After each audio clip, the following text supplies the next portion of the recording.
Good afternoon, everyone. I do hope the postprandial fatigue isn't setting in as we discuss chronic fatigue this afternoon.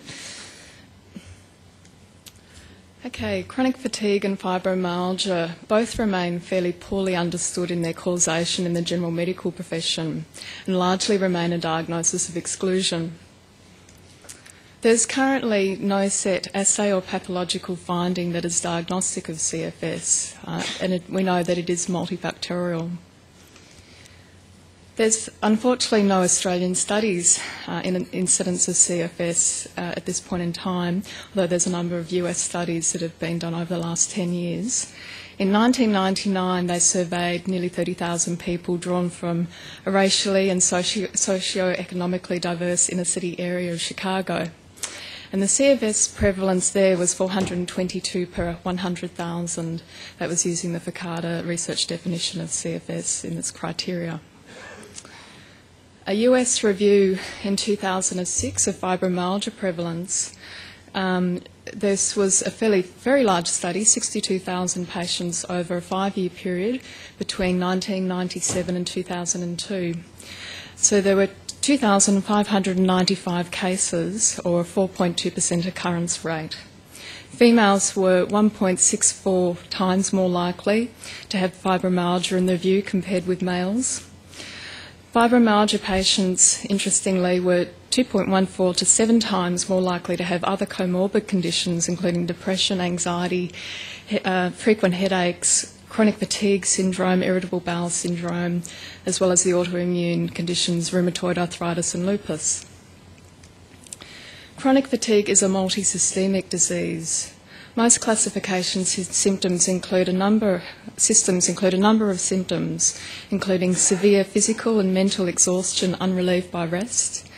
The 1994 Fakada definition stipulates that it may be worsened by even trivial exertion and that symptoms must be present for at least 6 months. Fibromyalgia is a disorder characterised by moderate to severe fatigue and the presence of chronic widespread pain.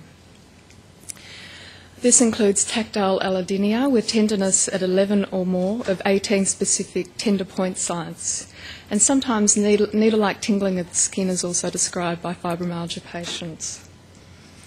In the 2003 Canadian working definition of CFS includes 8 categories of symptoms which largely overlap with fibromyalgia. So persistent fatigue we've mentioned, post-exertional malaise, usually 24 hours or more. Sleep dysfunction, patients typically describe unrefreshing sleep and waking very sluggish or exhausted in the morning.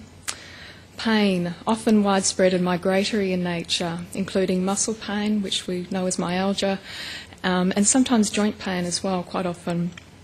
Other symptoms include headaches, abdominal pain, irritable bowel syndrome, tender lymphadenopathy, sore throats, and sometimes we hear our patients describe bone pain, nerve pain, testicular pain, eye pain, and precordial pain. Neurological or cognitive symptoms. Brain fog, we've all heard about many times for our patients with impaired short-term memory and concentration.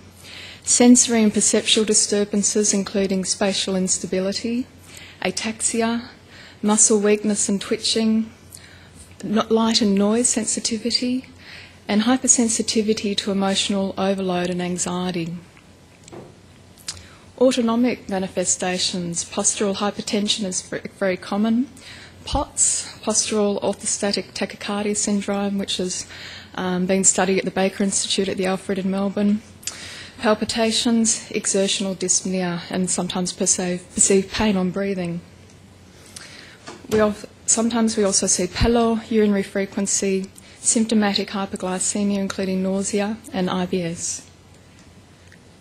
Neuroendocrine symptoms. We often hear patients describe impaired thermoregulation, sometimes with sweating episodes, digestive disturbances, sometimes marked weight change, anorexia or abnormal appetite. Immune symptoms. Patients often say, I seem to catch everything going around with recurrent sore throats and flu-like symptoms, tender lymph nodes, general malaise, new food and chemical sensitivities, and often decreased alcohol tolerance. CFS is often associated with a viral infection, or what we call post-viral CFS. Underactivity of the hypothalamic pituitary adrenal axis, cause or effect, hard to tell sometimes. Immune dysfunction. The psychiatric psychosocial model postulates cognitive and behavioural factors at work in the fatigue and illness model, as well as oxidative stress and genetic predisposition are among the CFS hypotheses. The 2007 Journal of Autoimmunity described the current concept of CFS pathogenesis as a multifactorial condition in which an infective agent causes an aberrant immune response characterised by a shift to the T helper 2 cytokine dominant response. When the response fails to be switched off, a chronic immune activation occurs. Fibromyalgia, genetic predisposition. There is a high aggregation of fibromyalgia in family members. Fibromyalgia is associated with polymorphisms in genes for the serotonergic, dopaminergic and catecholaminergic systems. These polymorphisms are also associated with CFS, IBS and depression. Dopamine plays a critical role in reducing pain reception via the nigrostriatal pathway. A PET scan study showed a reduction in dopamine synthesis in fibromyalgia patients, which affected pain perception in the areas of the mesencephalon, thalamus, insular cortex and anterior cingulate cortex. A subsequent PET study supported this finding, with fibromyalgia patients failing to produce dopamine in response to a tonic pain stimulus, and in some cases paradoxically had a reduction in dopamine levels. Furthermore, a random-controlled double-blind study showed in 42% of 60 fibromyalgia patients, 50% of whom were on narcotic analgesics and or disabled, responded well in controlled trials to the dopamine agonist pramipexole, which stimulates the D2 and D3 receptors. And this included improvements in assessments of pain, 50% reduction plus, fatigue, function and global status. Stress. We all know about stress. Significant precipitating factor in the development of fibromyalgia. The Amatil study showed 49% of post-traumatic stress disorder patients fulfilled the criteria for fibromyalgia compared with none of the controls. Stress alters the HPA axis and eventually lowers cortisol levels, contributing to widespread pain. Fibromyalgia and sleep disturbance. EEG studies have shown that fibromyalgia patients have reduced slow-wave sleep. In 1975, Moldovsky et al. Demonstrated that by disrupting stage 4 sleep consistently in young healthy subjects, they were able to reproduce muscle tenderness akin to what's found in fibromyalgia. And interestingly, this was restored after normal sleep patterns returned. Circumstances that interfere with stage 4 sleep may worsen the condition, such as pain, depression, anxiety, medications and serotonin deficiency. Stage 4 sleep is critical to homeostasis of the nervous system.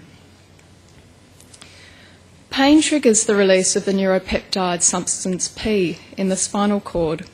Substance P amplifies pain. It's there to protect us. It causes nerves close to the initiating ones to become more sensitive to pain. If pain becomes chronic and widespread, then this process can run out of control.